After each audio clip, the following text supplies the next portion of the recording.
बरेचदा आपण साडीवर किंवा कुठेही लग्नसराईसाठी बाहेर जायचं असेल तर अशा प्रकारचा जुळा घालतो. मग त्या जुळ्याला डेकोरेट करायसाठी वेगवेगळ्या ॲसेसरीज वापरतो किंवा गजरा उपयोगात आणतो. तर आज मी तुमच्यासोबत जुळ्याला डेकोरेट करायची अगदी सोपी ट्रिक शेअर करणार आहे.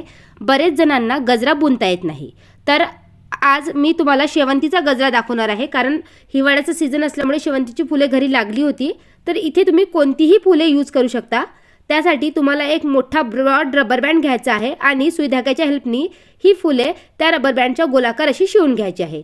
बघू शकता किती इझिली आपला गजरा रेडी झालेला आहे.